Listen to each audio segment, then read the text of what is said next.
आज हम कुछ और आगे बढ़ते हैं JEE नीट में, आज चैप्टर 4 के।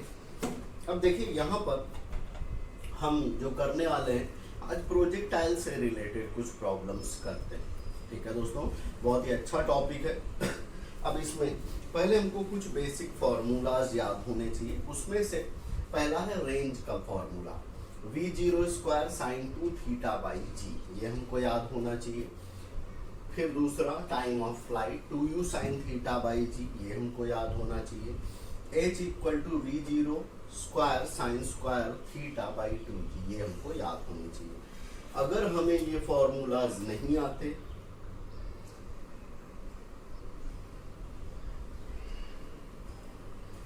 अगर हमको ये फार्मूलाज नहीं आते तो हम ये क्वेश्चंस फिर नहीं कर सकते, क्योंकि फार्मूला तो चाहिए ना इसमें। अब देखिए हम शुरू करते हैं अपना फर्स्ट क्वेश्चन। आज मैंने इधर क्वेश्चन लिखे, सॉल्व इधर करेंगे, जगह मिल जाएगी। क्वेश्चन है, a boy playing on the roof of a 10 metre high building throws a ball with speed of 10 metre per second at an angle of 30 degree with the horizontal. एक लड़का है जो कि छत पर खेल रहा है और वो कितनी हाइट है छत की, 10 मीटर, और वहां से 30 डिग्री एंगल पे एक बॉल फेंकता है। उसकी स्पीड है बॉल की 10 मीटर पर सेकेंड। अब बोल रहा है, how far from the following point will the ball be at a height of 10 metre from the ground. यानी कि उसके जहां से फेंक रहा है वहां से कितनी डिस्टेंस पर, कितनी रेंज पर वो बॉल होगी, मतलब हमको रेंज पूछ रहा है। तो चलिए सॉल्व करते हैं। अब देखिए यहाँ पर फर्स्ट क्वेश्चन में पहले जो भी दिया है वो लिख लेते हैं। क्या है हमारे पास, तो इनिशियल स्पीड दी है v0 = 10 मीटर पर सेकेंड। फिर एंगल दिया है थीटा = 30 डिग्री, लिख लिया, इन्हीं की जरूरत पड़ेगी हमको।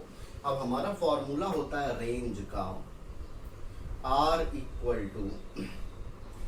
v0² sin 2 theta by g, sin 2 theta by g. अब इसमें वैल्यू डालेंगे, r = v0² कितना है भाई, तो 10 का square into sine 2 into theta है 30 डिग्री अपॉन g की वैल्यू 10 ले लेते हैं। सिंप्लीफाई करेंगे, r = 100 बाई 10 और साइन 2 इंटू 30 यानी साइन 60। साइन 60 क्या होता है, √3/2। अब इसको अगर हम कट करें, 0 से 1 0 कट गया, हमारे पास आया हमारे पास बचा 10। अब अगर हम इसको सिंप्लीफाई करेंगे तो ये वैल्यू होती है 10 इंटू 0.866।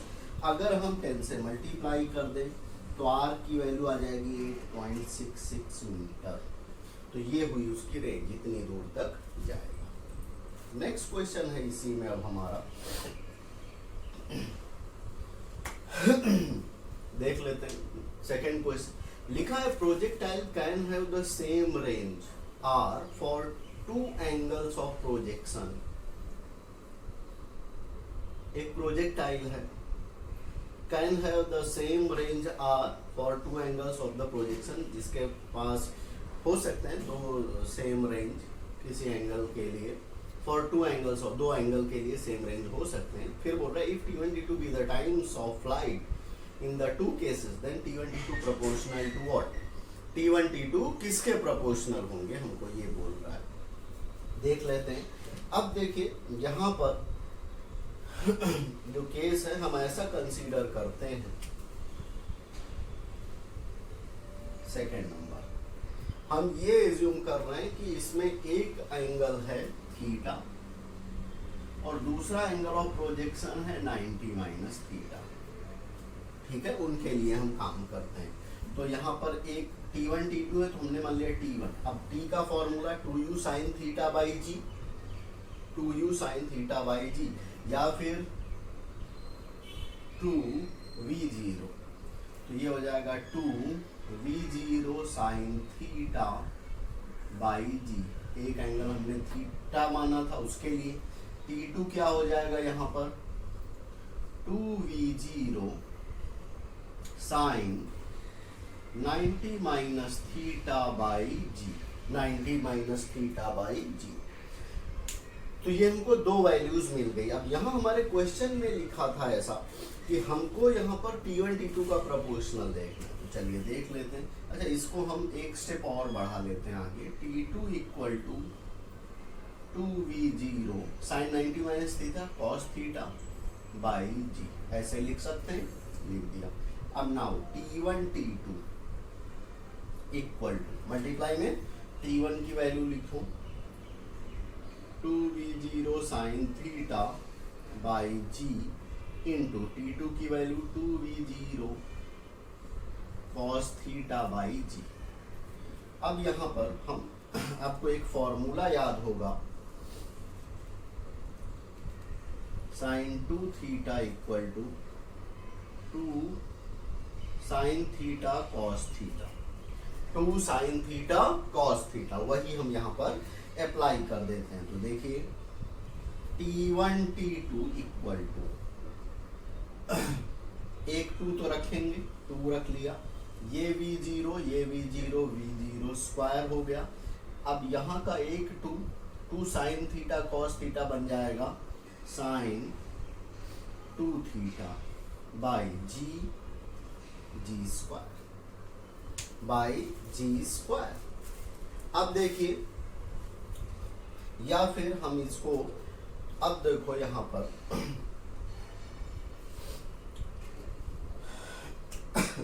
अगर हम इसका फॉर्मूला देखें रेंज का, तो r equal to v0 square sine 2 theta by g होता है। तो अगर मैं इस जी स्क्वायर को ऐसे लिखूं, g इंटू जी, तो v0 square sine 2 theta by ji,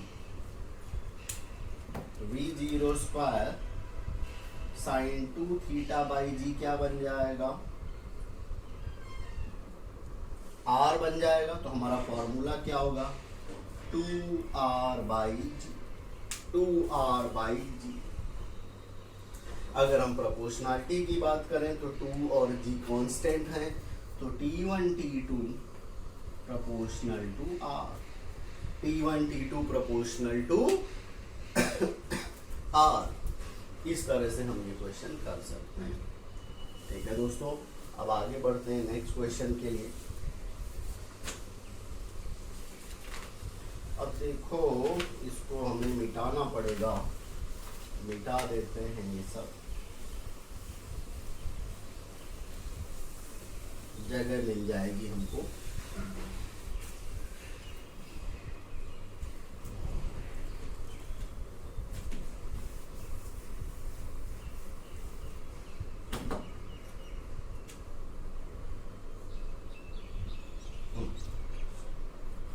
now third question है हमारा,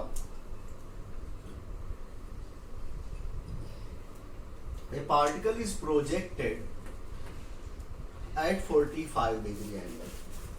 The relation between R and H, हमको R और H के बीच का रिलेशन निकालना है।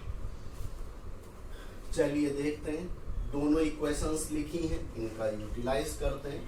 पहले R की equation, R equal to v0 square sine 2 into theta कितना है 45 डिग्री यहाँ पर बाई जी। तो ये हो जाएगा हमारे पास R equal to sine 2 into 45, 2 into 45 यानी 90 साइन 91। तो ये आ जाएगा v0 स्क्वायर बाई जी, ये R आ गया। अब हमको H की भी इक्वेशन पता है, तो H equal to v0 square sine square theta कितना है 45 degree by 2g by 2g। तो साइन 45 होता है 1/√2 और उसका स्क्वायर लगाए यानी रूट हट जाएगा तो 1/2। तो h इक्वल टू आया v0² by 4g, v0² by 4g। अब देखो यहाँ पर v0² बाई 4g की जगह में हम r लिखें तो हमारी इक्वेशन बन जाएगी h equal to r by 4, मतलब r equal to 4h,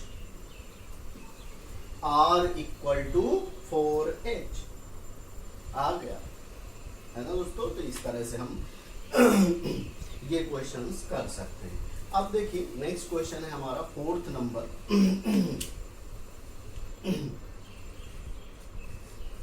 question है A water fountain on the ground sprinkles water all around it. A water fountain on the ground sprinkles water all around it.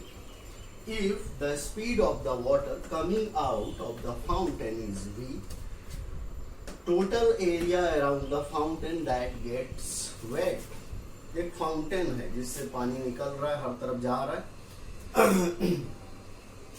तो हमको ऐसा बोल रहा है अगर इसकी स्पीड v है तो कितना एरिया कवर करेगा जो गीला होगा, तो यानी मैक्सिमम रेंज। अब देखिए 4th क्वेश्चन, मैक्सिमम रेंज का फॉर्मूला हमको पता है, R max equal to v0² by g, v0² by g. अब हमको एरिया निकालना है, एरिया जो गीला होगा, तो एरिया का फॉर्मूला क्या होता है पाई आर स्क्वायर, तो हम इसको लिख देते हैं पाई आर मैक्स स्क्वायर। तो ये क्या हो जाएगा, ये वैल्यू यहाँ पर डाल देते हैं। तो पाई v0 की power 4 by g square, v0 की पावर 4 बाई जी स्क्वायर। तो ये आ गया हमारा 4th क्वेश्चन। कितना आसान था, देखने में लग गया। नेक्स्ट क्वेश्चन है हमारा, लिखा है projectile is fired eight an angle of 45 degree with the horizontal, find elevation. A projectile is fired eight an angle of 45 degree with horizontal. एक प्रोजेक्टाइल है जिसको 45 डिग्री एंगल के साथ फायर किया जाता है। हमको फाइंड करना, find elevation angle at its highest point as seen from the point of projection। Highest point पर इसका एंगल ऑफ प्रोजेक्शन क्या होगा देख लेते हैं।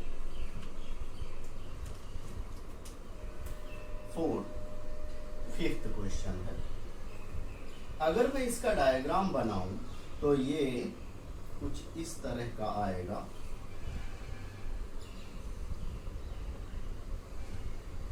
आगे जाके इधर आएगा, ये इसका हाईएस्ट पॉइंट H, हमने मान लिया R equal to radius equal to. अब देखो ये टोटल R होगी, यहाँ तक हमको निकालना है, तो ये r/2 हो जाएगा।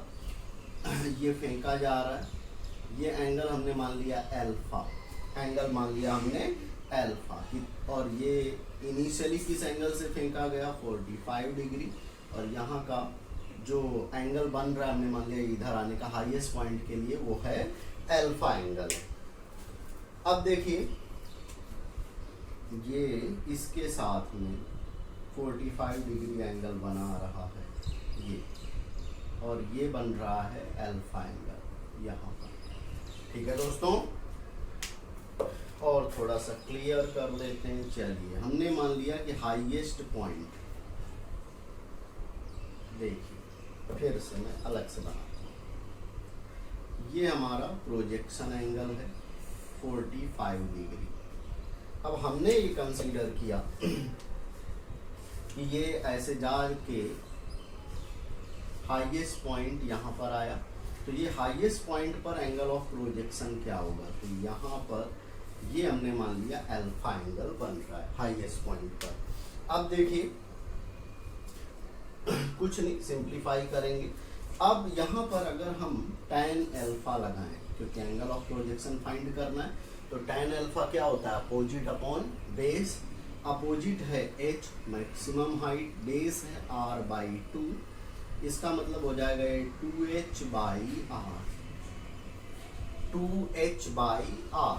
अब हमको r और h की इक्वेशन पता है, तो r की इक्वेशन क्या होती है हमारी, v0 स्क्वायर साइन 2 थीटा। अब देखिए यहाँ पर अगर हम वैल्यू डालेंगे साइन 2 इंटू थीटा की वैल्यू हमको ऑलरेडी दिया हुआ है 45/g, तो r की वैल्यू आई v0 स्क्वायर बाई जी। अब h की इक्वेशन भी हमारे पास लिखी है v0 square sine square theta by 2g, sign square theta by 2g। अगर इसमें हम 45 डालेंगे तो फिर से वैसे ही, अब देखिए ये क्या हो जाएगा, साइन स्क्वायर 45। अब देखिए v0 स्क्वायर तो वैसे ही मिलेगा अपने को v0 स्क्वायर साइन 45 की वैल्यू 1/√2, उसका स्क्वायर करेंगे तो सिर्फ 2 बचेगा, तो 2 इंटू 2 यानी 4, तो 4g।